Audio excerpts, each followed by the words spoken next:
Beletrina v živo.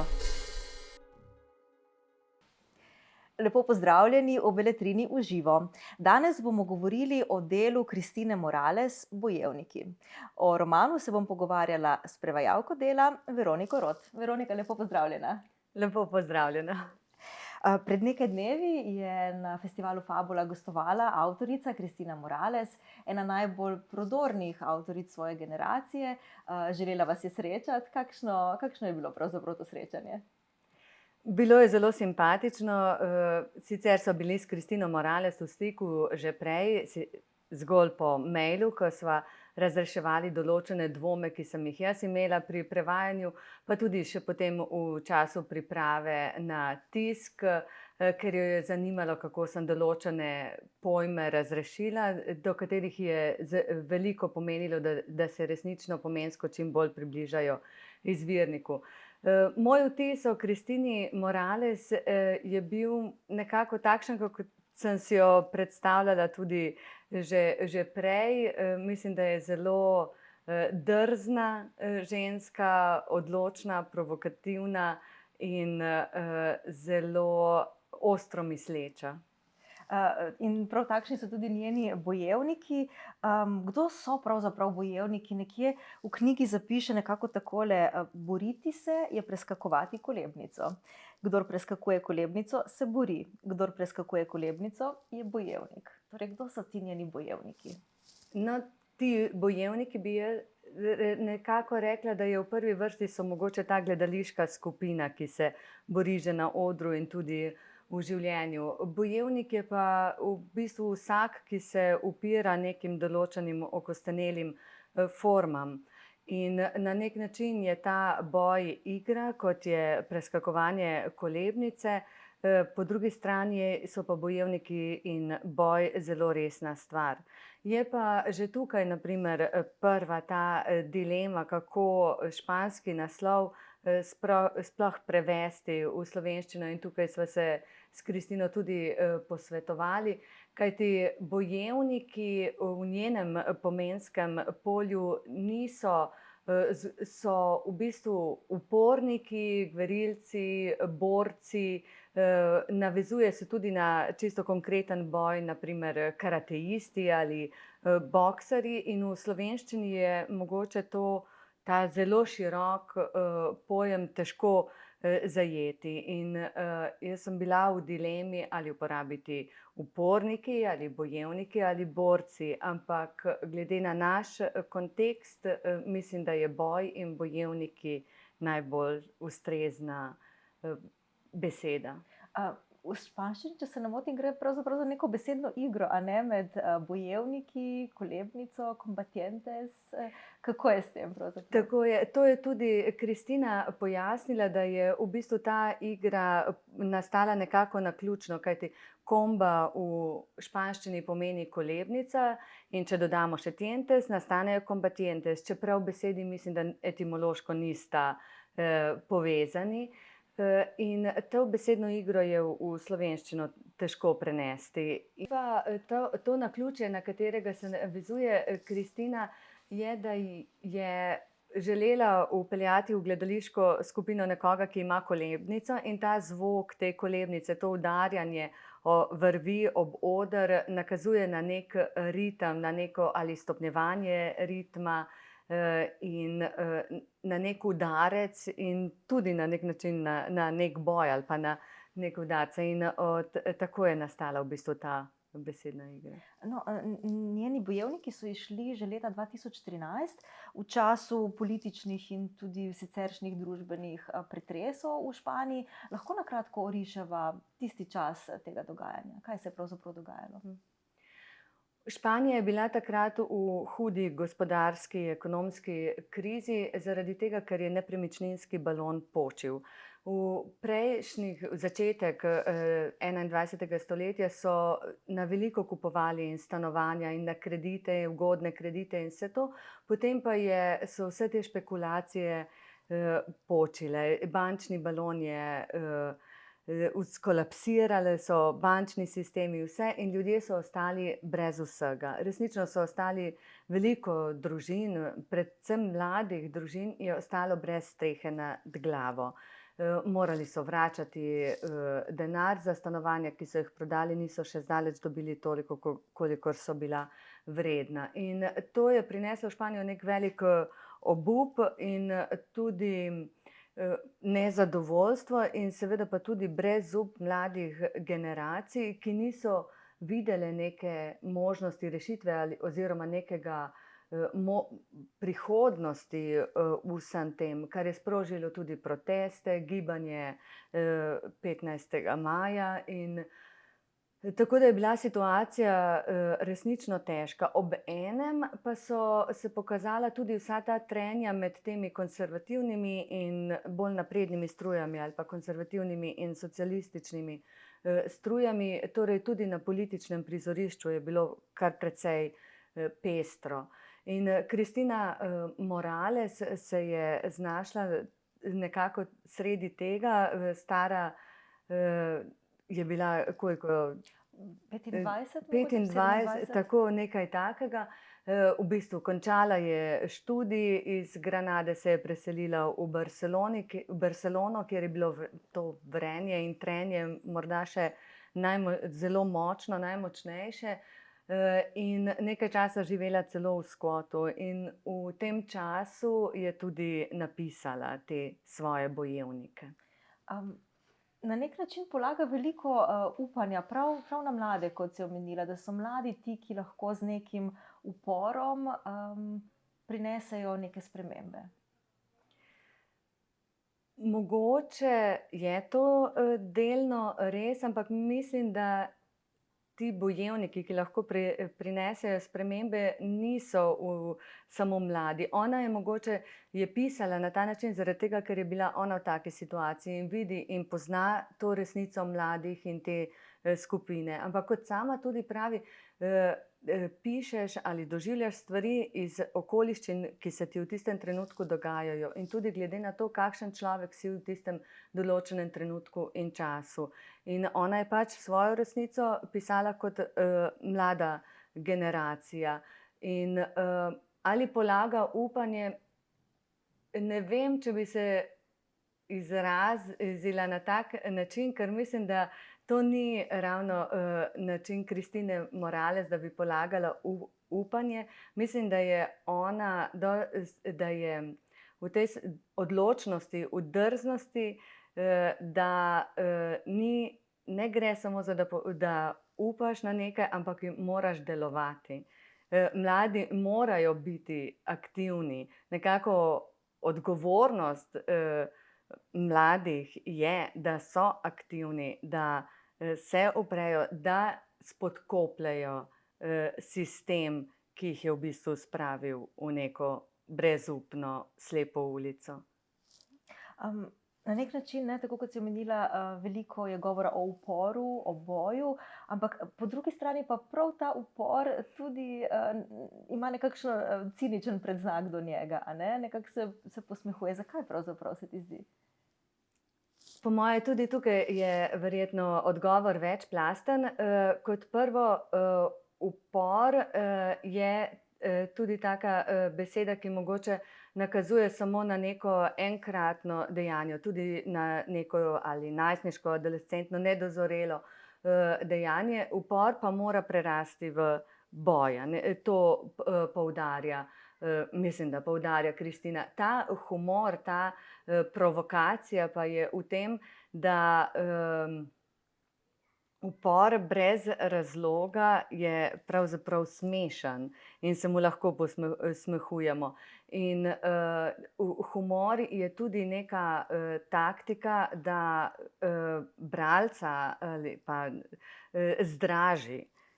Da ga v bistvu sprovocira v tem, da začne razmišljati, kaj se dejansko dogaja. In tudi to je uporništvo ali pa bojevitost.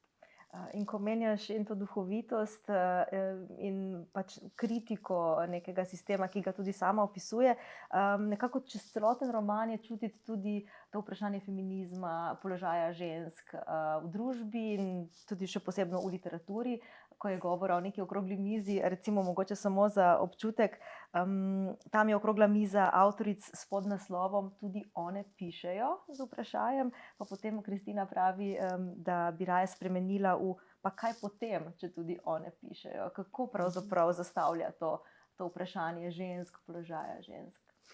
Mislim, da je to zelo aktualno vprašanje glede feminizma in vloge žensk. Predvsem izpostavlja to, da ženske same na nek način sprejemamo neko predalčkanje in se ne zoperstavimo temu, da se nas tlači ali se tudi same včasih tlačimo v nek ženski način pisanja, ženski način dojemanja stvari. In ona se prav temu upre, da je treba gledati na enakopraven način, če obstaja žensko pisanje, potem bi moglo obstajati tudi moško pisanje in izpostavlja to, da je nepotrebno uporabljati te pridevnike, te oznake žensko, moško. Gre za enakovrednost, gre za avtorja in če so moški avtorji, potem so tudi ženske lahko avtorice oziroma pisateljice. Ta humor, ki ga tukaj uporablja, je resnično zelo pronicljiv in gre na obe strani, tako na žensko kot na moško stran. Mislim pa, da je v vsem tem njenem humorju veliko resnosti, da gre za zelo resne stvari, ki jih pač predstavi skozi te anekdote. In ta okrogla miza je resnično po eni strani smešno, kakšno reakcijo vzbudi v ženskah, ki se nekako zelo ponižno branijo, da saj niso mislile, tako nisem hotela priti, tudi jaz bi si želela upreti temu, ampak dokler tega nihče ne stori, se ni niti razmisleka o teh stvareh, da je nekaj narobe. In če se ne motim, tudi na Literarnem večeru je bil prav en odlomek iz tega dela, a ne, prebran. In publika je bila navdušena in zelo pospremila pravzaprav tudi smehom in nekakšno duhovitostjo. Ja, smeh je zagotovo dober pokazatelj, da doseže ljudi, ampak mislim pa, da ni bistveno samo to, da nas nasmeje, ampak da nam da misliti. In ta roman zagotovo da misliti, tako kot teme, ki so zelo pomembne, ki jih izpostavlja, pa je zanimiva tudi sama struktura dela.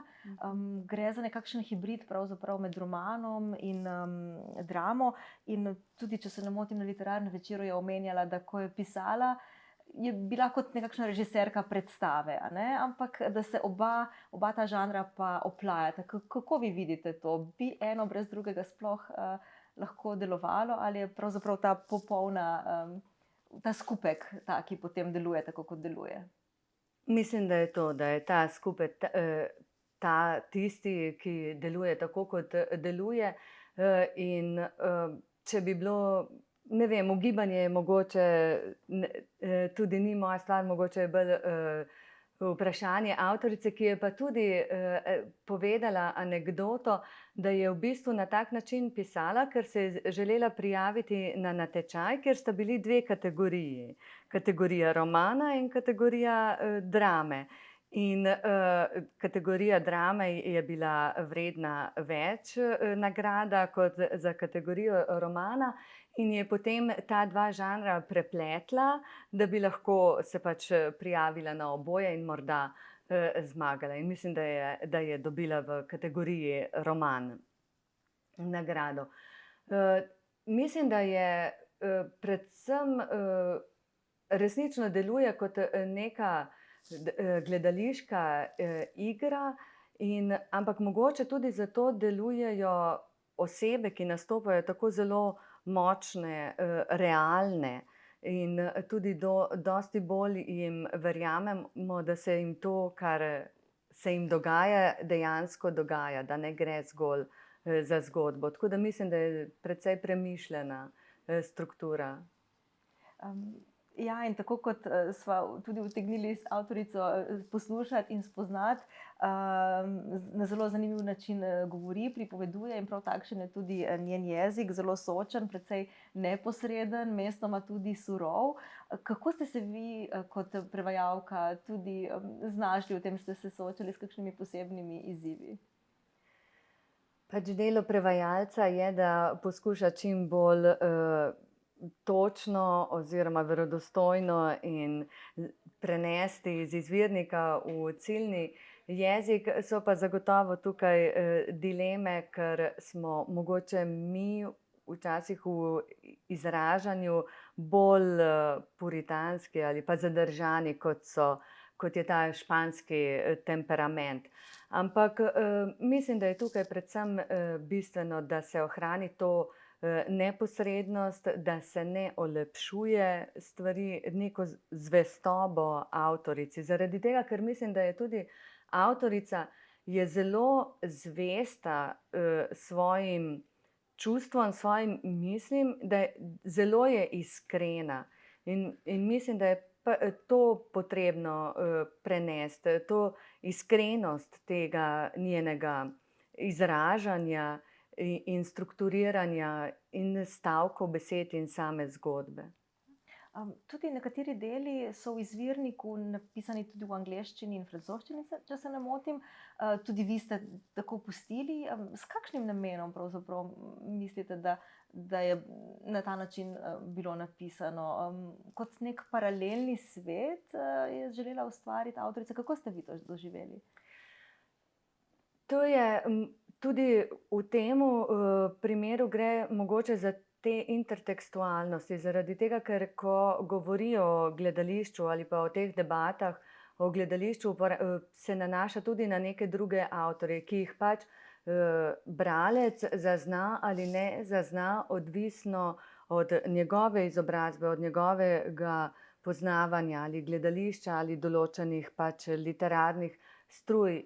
Niti mogoče za bralca ni tako zelo pomembno, da neke te jezikovne prijeme ali intertekstualnosti prepozna, ampak za samo strukturo in način pripovedovanja Kristine Morales pa je pomembno, zaradi tega, ker lahko poleg tega, da gre za dramo in roman, bi lahko rekli tudi, da gre za nek gledališki manifest, način ustvarjanja gledališča, in ki je pa tudi boj in spodkopavanje nekih ustaljenih gledaliških form. In v tem smislu mislim, da lahko prepleta tudi to medjezikovnost, da vnaša tudi neke tuje prvine in s tem pač razbije nek enoličen ali pa zgolj linearen tok branja. Tako kot ste omenili, ta gledališki oder je zelo prisoten, nekako ta performance spremlja celotno delo in zdi se, da prav skozi to optiko nekega, recimo temu, potvarjanja, tudi norčevanja, poskuša doseči neko resnico stvari, se poskuša dokopati do neke resnice. Mislim, da ta vzporednost, paralelnost, ki smo jo omenili, je pri tem pomembna. Zagotovo je pomembna in mislim, da se predvsem poskuša dokopati do neke pristnosti, zaradi tega, ker resnica, kot smo tudi že rekli, je resnica vsakega posameznika ali okoliščin. Težko govorimo o neki absolutni resnici. Je pa oder zelo pomemben, mogoče tudi kot prispodoba celotne družbe, celotnega odra, in ta gledališka skupina nas izziva v tem, koliko mi prenesemo od nekih struktur, ki so nam vsiljene, in koliko si oni upajo te strukture razbiti. Zaradi tega, ker mislim, da gre v zelo veliki meri tudi za to, da za neko spodkopavanje, za neko rušenje ustaljenih norm, ampak kot Kristina pravi, to rušenje se izvaja znotraj sistema in tudi kot del sistema, ampak tudi če si del nekega sistema in del sistema smo vsi, ni potrebno, da se prepustimo neki ponižnosti. In tudi jaz mislim, da mogoče razgalja tudi neko to hinavsko hvaležnost. Ona pravi, če ti nekdo roko, ki te hrani, lahko ugrizneš, oziroma je tvoja dolžnost, da jo ugrizneš, v tem smislu, kot so ti njeni bojevniki, zaradi tega, da ravno zaradi tega boja znotraj sistema. Drugače te sistem poniža in si te podredi. In tudi če te plačuje, če dobivaš subvencije od tega, to še ne pomeni, da si lahko temu sistemu ponižen. Mogoče je zato še večja odgovornost, da ga poskušaš razgaliti. In da pokažemo na tiste stvari, ki pač ne delujejo tako, kot bi morale. Morale, ja. Skratka, delo polno protislovij na nek način, provokativno, ki šokira in definitivno priporočava v branje. Priporočamo, definitivno. Veronika, hvala lepa za pogovor. Hvala. Vam pa hvala, če ste nas spremljali. Beletrina v živo.